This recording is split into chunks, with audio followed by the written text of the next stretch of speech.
Assalamualaikum warahmatullahi wabarakatuh. Perkenalkan, kami dari kelompok 2 yang beranggotakan saya sendiri Muhammad Saputra, Ref Atreja Ramadan Heri, dan Rahmadi. Kali ini kami akan membahas tentang manajemen kurikulum. Kurikulum merupakan elemen penting pada lembaga pendidikan. Secara sederhana, kurikulum ialah seperangkat isi atau bahan ataupun pedoman yang dijadikan acuan dalam menyelenggarakan pembelajaran. Tujuan dari adanya kurikulum ini ialah untuk mencapai tujuan pendidikan baik skala nasional maupun skala sekolah itu sendiri.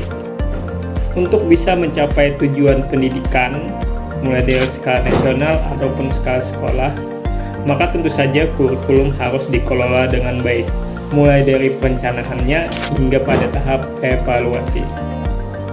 Oke, kita bahas perencanaan pada kurikulum. Perencanaan pada kurikulum bisa berfungsi sebagai alat manajemen. Alat manajemen ini merujuk ke kesiapan sarana prasarana yang berhubungan dengan pembelajaran, biaya atau anggaran, sumber daya manusia, sumber daya materi yang digunakan, dan lain sebagainya. Ini bisa dijadikan acuan agar kurikulum bisa beroperasi dengan optimal. Di sisi lain juga, kurikulum perencanaan bisa menjadi tata laksana ke depannya. Dikarenakan saat proses implementasi, acuan untuk melaksanakan yaitu pada tahap perencanaan sebelumnya. Yang kedua ialah pengorganisasian.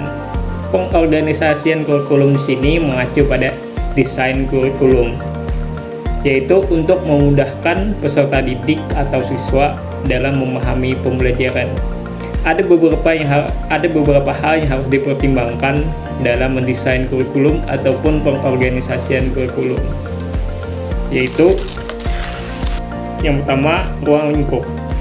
Ruang lingkup di sini, apakah desain kurikulum memuat seperti aspek sosial masyarakat ataupun yang berhubungan minat dan bakat siswa, tidak hanya berhubungan dengan mata pelajaran saja, akan tetapi diintegrasikan antara aspek sosial masyarakat ataupun minat dan bakat siswa. Selanjutnya ialah kontinuitas atau berkelanjutan. Maksud dari berkelanjutan di sini, desain kurikulum harus berurutan, artinya tidak boleh terbulak-balik ataupun pembelajarannya itu terulang-ulang.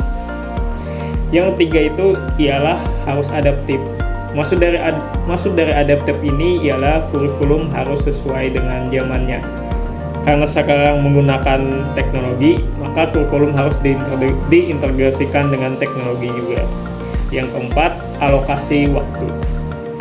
Pembelajaran harus disesuaikan dengan waktu yang sudah sesuai dengan kalender akademik. Misalnya, matematika 2 jam pelajaran, IPA 2 jam pelajaran, ataupun bahasa Indonesia 3 jam pelajaran.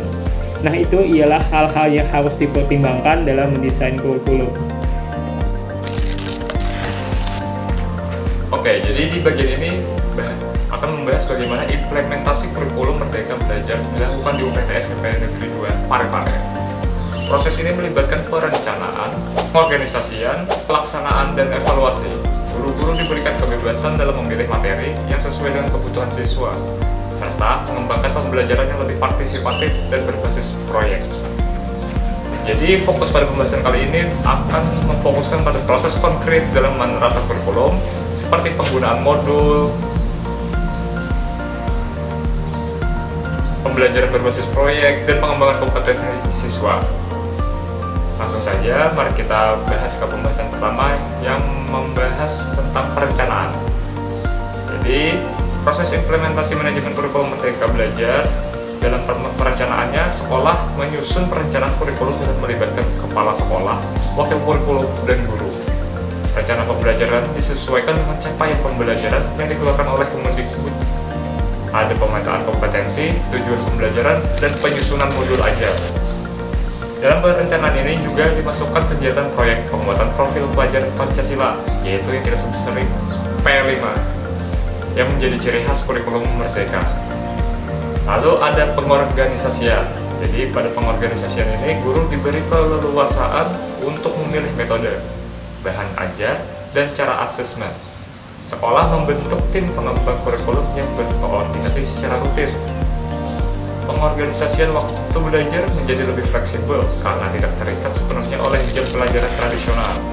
Guru-guru dibagi dalam kelompok kerja MGMP internal untuk saling mendukung dan saling berbagi praktik baik. Lalu ada pelaksanaan. Pelaksanaan pembelajaran lebih berpusat pada siswa, student-oriented learning. Guru bertindak sebagai fasilitator, bukan satu-satunya sumber belajar. Model pembelajaran yang digunakan meliputi pembelajaran berbasis proyek, pembelajaran berdiferensiasi, dan pembelajaran kontekstual. Siswa diajak aktif dan mencari, meneliti, dan mempresentasikan materi, bukan hanya mendengar ceramah.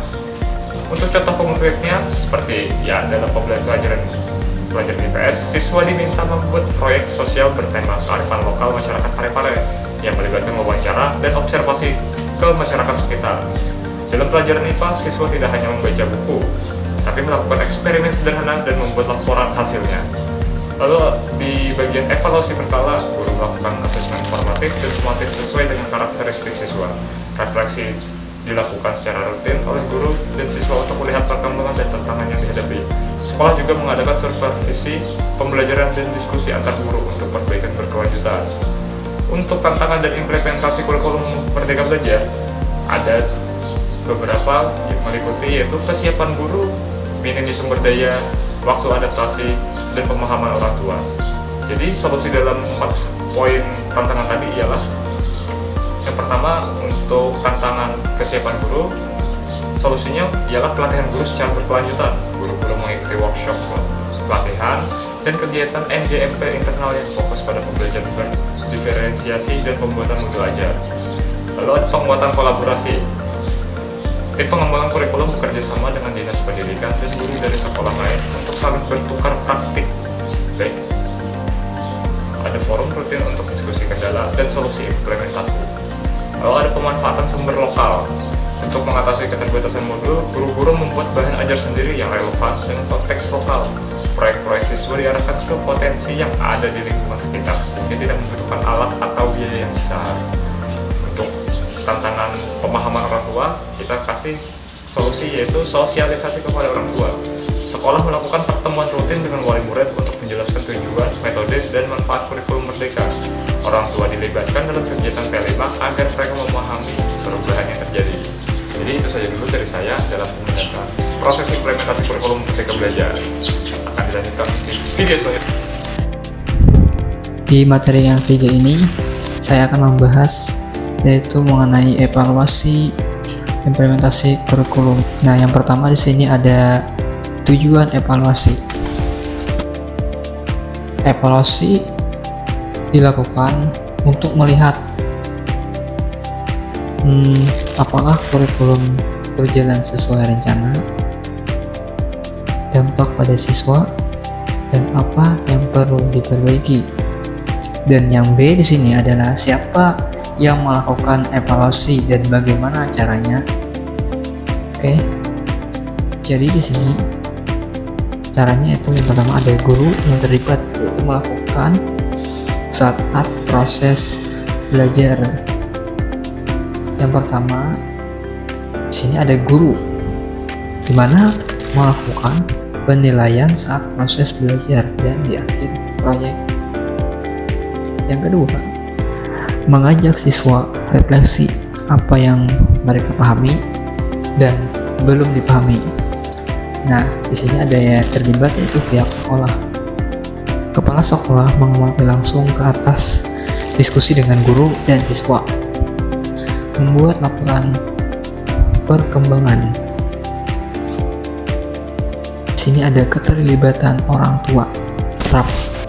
Di mana di sini memberi masukan saat rapat atau melalui survei dan melihat raport yang berisi proses bukan hanya nilai. Nah, berikutnya ada hasil evaluasi. Siswa lebih aktif, percaya diri, dan guru mulai terbiasa dengan metode baru. Beberapa guru dan siswa masih beradaptasi dan mencatat hasil belajar yang belum rapi. Nah, yang terakhir di sini ada tindak lanjut. Sekolah mengadakan pelatihan lanjutan untuk guru. Proyek disesuaikan agar lebih mudah bagi siswa. Evaluasi kegiatan rutin, bukan hanya formalitas. Mungkin itu video mengenai evaluasi implementasi kurikulum Merdeka Belajar. Sekian, terima kasih.